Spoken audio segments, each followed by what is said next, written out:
Hey boys and girls, it's me again, Miss Trotter. I am going to be reading the Polar Express today. My kiddos at Archdale Elementary are going to be having a Polar Express day where they get to have hot chocolate and popcorn and wear their pajamas all day and watch the movie, The Polar Express. So this is why I chose this book. It's a big favorite at Christmas time. I hope you guys enjoy it. The Polar Express.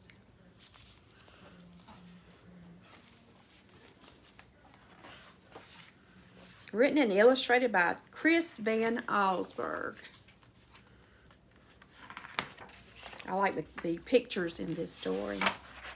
On Christmas Eve, many years ago, I lay quietly in my bed. I did not rustle the sheets. I breathed slowly and silently. I was listening for a sound a friend had told me I'd never hear. The ringing bells of Santa's sleigh. There is no Santa, my friend had insisted, but I knew he was wrong. Late that night, I did hear sounds, though not of ringing bells. From outside came the sounds of hissing steam, squeaking metal. I looked through my window and saw a train standing perfectly still in the front of my house.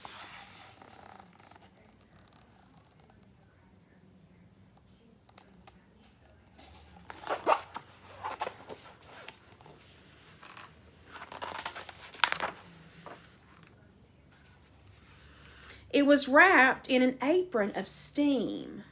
I like how the author describes what it looks like, what the train looks like. It's because steam has just covered the train. Snowflakes fell lightly around it. A conductor stood at the open door of one of the cars. He took a large pocket watch from his vest, then looked up at the window. I put on my slippers and robe. I tiptoed downstairs and out the door. All aboard! The conductor cried out, and I ran up to him. Well, he said, are you coming? Where? I asked. Why, to the North Pole, of course, was his answer. This is the Polar Express. I took his outstretched hand, and he pulled me aboard.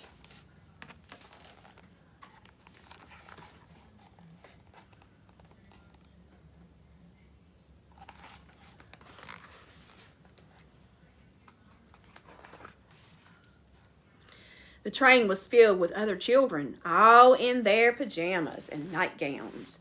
We sang Christmas carols and ate candies and with nougat, centers and white as snow. We drank hot cocoa as thick and as rich as melted chocolate bars.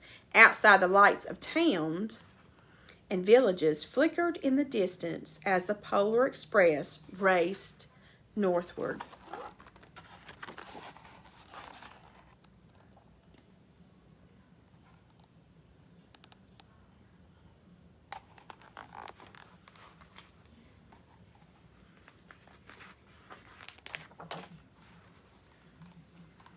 Soon there were no more lights to be seen. We traveled through cold, dark forest where lean wolves roamed and white-tailed rabbits hid from our train as it thundered through the quiet wilderness.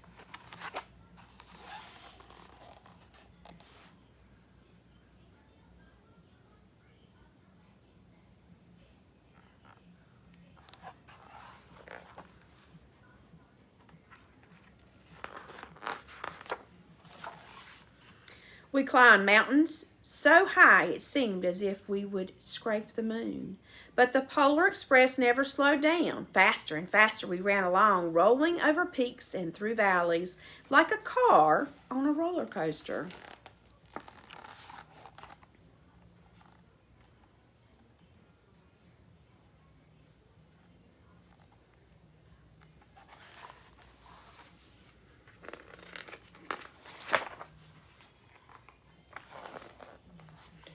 The mountains turned into hills, the hills to snow-covered plains. We crossed a barren desert of ice, the great polar ice cap. Lights appeared in the distance. They looked like the lights of a strange ocean. Liner sailing on a frozen sea. There, said the conductor, is the North Pole.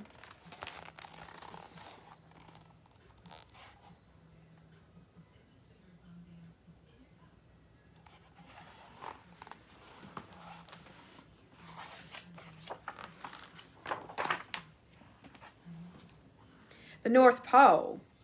It was a huge city, standing alone at the top of the world, filled with factories where every Christmas toy was made. At first, we saw no elves. They are gathering at the center of the city, the conductor told us. That is where Santa will give the first gift of Christmas. Who receives the first gift? We all asked. The conductor answered, he will choose one of you.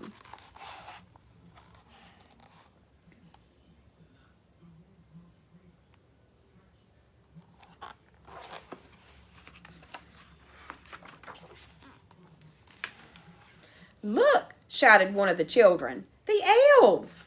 Outside we saw hundreds of elves. As our train drew closer to the center of the North Pole, we slowed to a crawl. So crowded were the streets with Santa's helpers. When the Polar Express could go no farther, we stopped, and the conductor led us outside.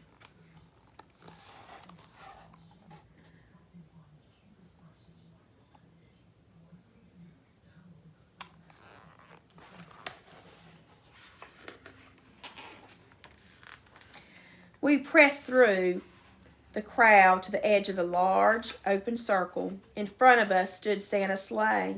The reindeer were excited. They pranced and paced, ringing the silver sleigh bells that hung from their harnesses. It was a magical sound like nothing I'd ever heard. Across the circle, the elves moved apart and Santa Claus appeared. The elves cheered wildly. He marched over to us and pointed to me and said, let's have this fellow here. He jumped into his sleigh. The conductor handed me up. I sat on Santa's knee and he asked, now, what would you like for Christmas?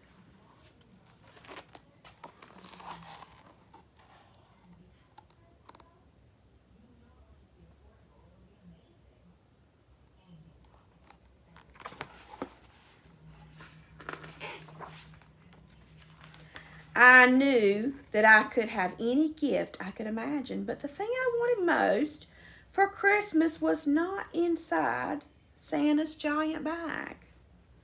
What I wanted more than anything was one silver bell from Santa's sleigh. When I asked, Santa smiled, and he gave me a hug and told an elf to cut a bell from a reindeer's harness. The elf tossed it up to Santa. He stood holding the bell high above him and called out, the first gift of Christmas. That's one of my favorite parts in the movie.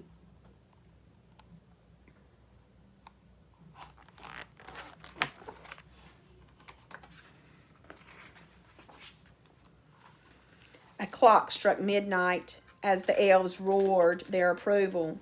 Santa handed me the bell, and I put it in my bathrobe pocket. The conductor helped me down from the sleigh. Santa shouted out the reindeers' names and cracked his whip. His team charged forward and climbed into the air. Santa circled once above us, then disappeared into the cold, dark polar sky.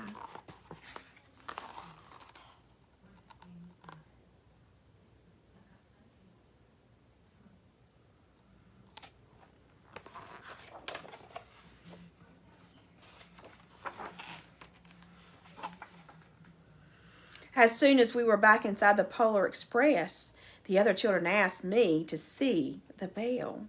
I reached into my pocket, but the only thing I felt was a hole. I had lost the silver bell from Santa Claus' sleigh. Let's hurry outside and look for it, one of the children said, but the train gave a sudden lurch and started moving.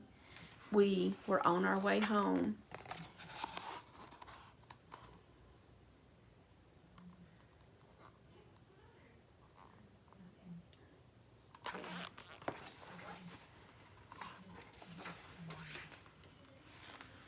It broke my heart to lose the bell.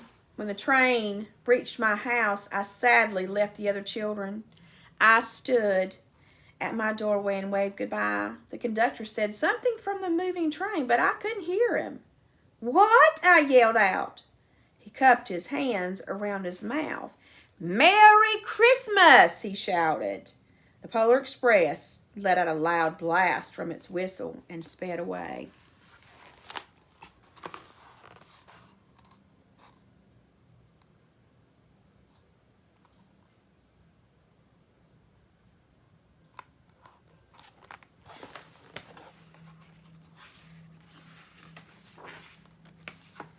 On Christmas morning, my little sister Sarah and I opened our presents. When it looked as if everything had been unwrapped, Sarah found one last small box behind the tree, and it had my name on it. Inside was the silver bell. There was a note. Found this on the seat of my sleigh. Fix that hole in your pocket, signed, Mr. C. I shook the bell. It made the most beautiful sound my sister and I had ever heard. But my mother said, "Oh, that's too bad." "Yes," said my father, "it's broken." When I'd shaken the bell, my parents had not heard a sound.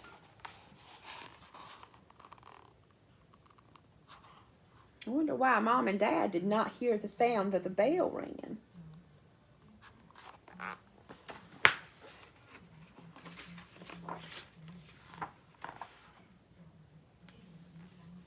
At one time, most of my friends could hear the bell, but as years passed, it fell silent for them. Even Sarah found one Christmas that she could no longer hear its sweet sound.